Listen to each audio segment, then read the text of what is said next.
Hello and welcome again to my video presentation. My name is Mama Azamdin.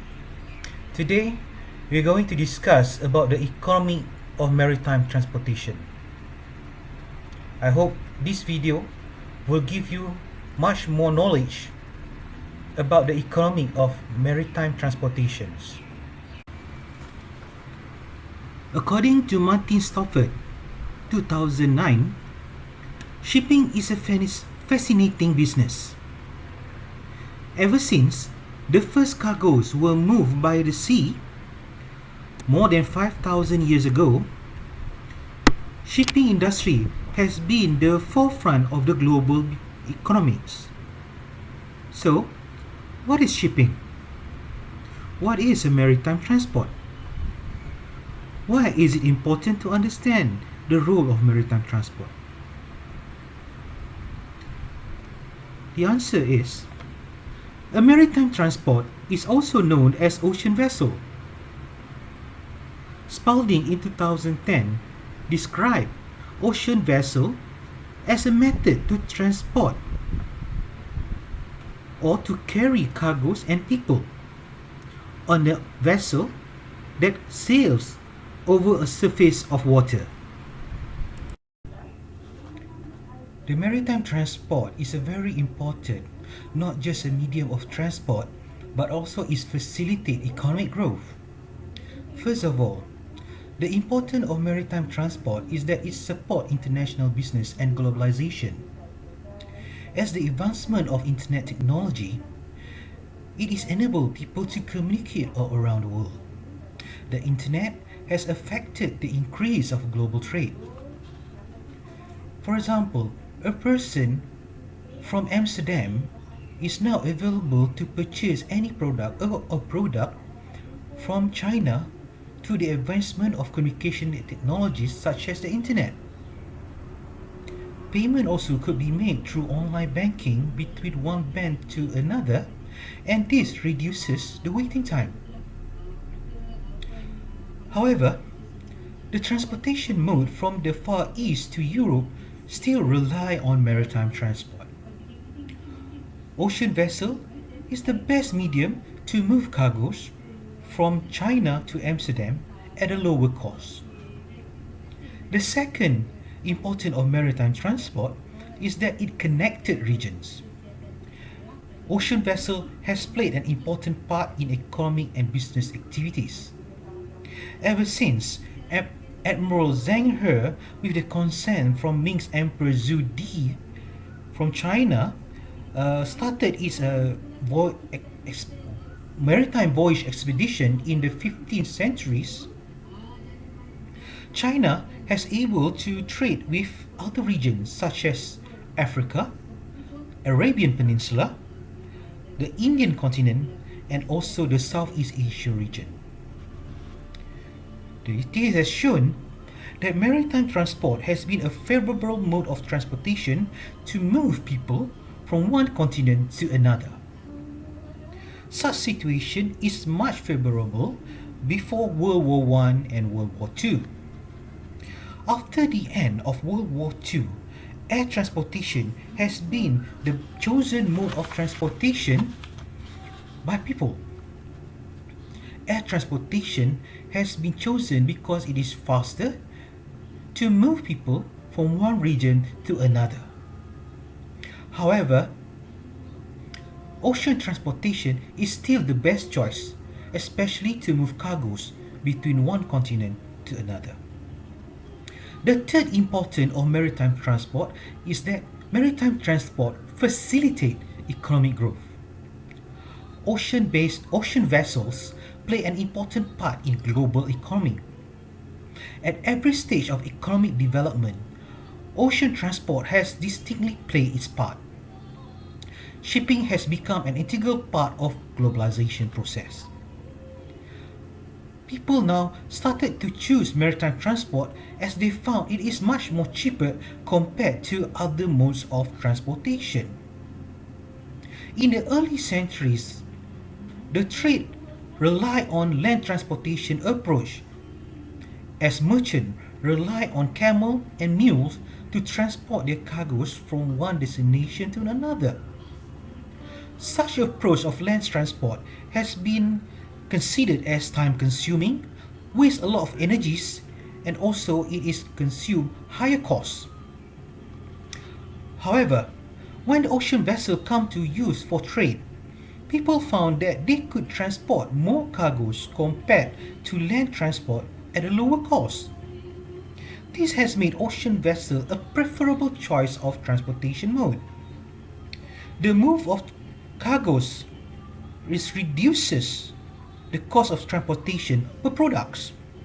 In other words, shipping by ocean vessel provide the benefit of economy of scales. The fourth important aspect of maritime transport is that it mirrors global changes.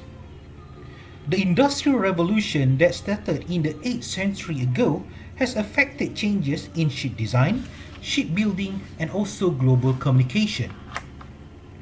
As the world now moving towards Industrial Revolution 4.0, which focuses on automation and Internet of Things, the IoT, the shipping industry also, which consisting of shipyard, ship owner, and ship agent, began to embracing IoT and automation in their operation.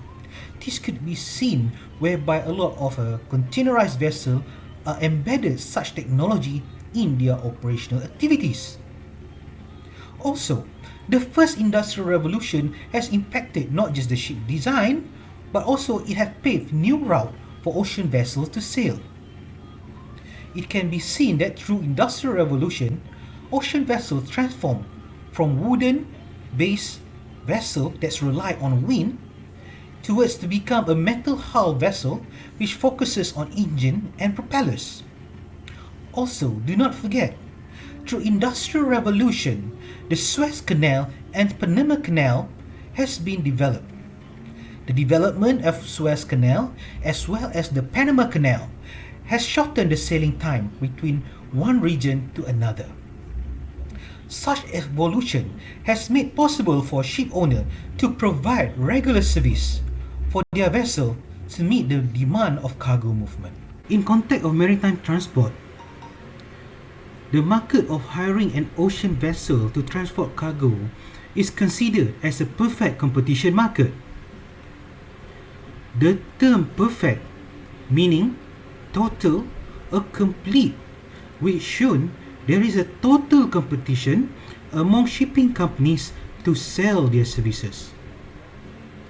Firstly, in a perfect competition market, there is no single firm control over the price, which this dictate that there is no large firm to affect the changes in price market.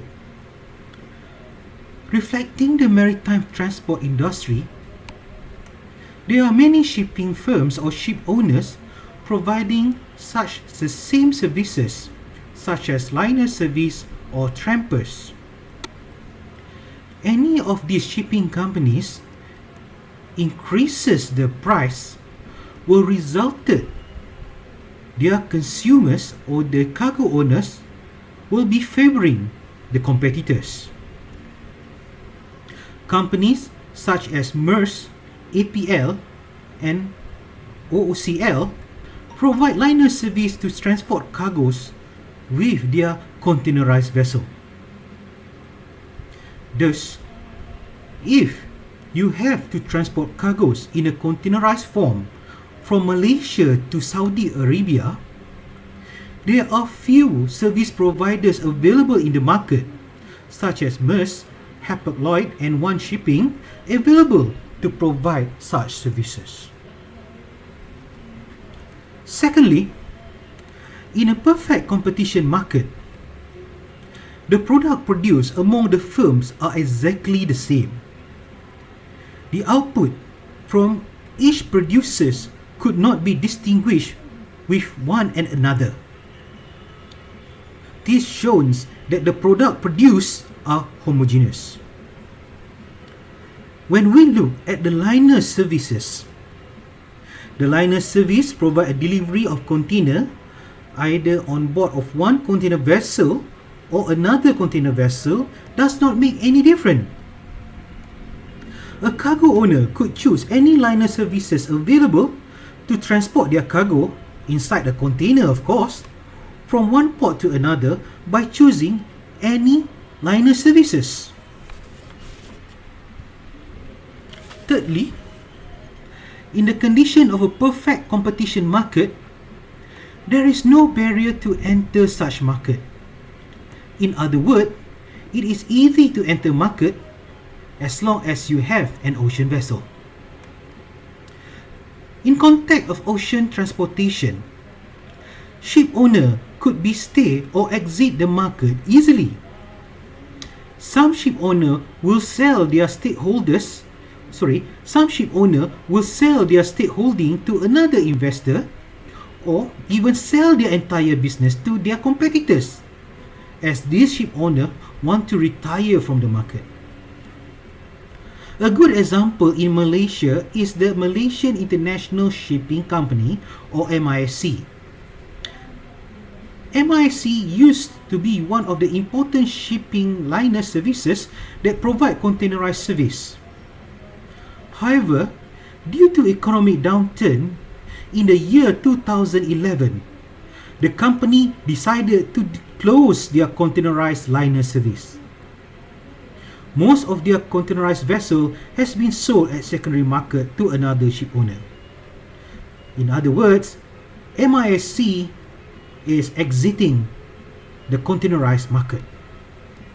This has shown that the shipping market does not have any restriction either to enter or exit.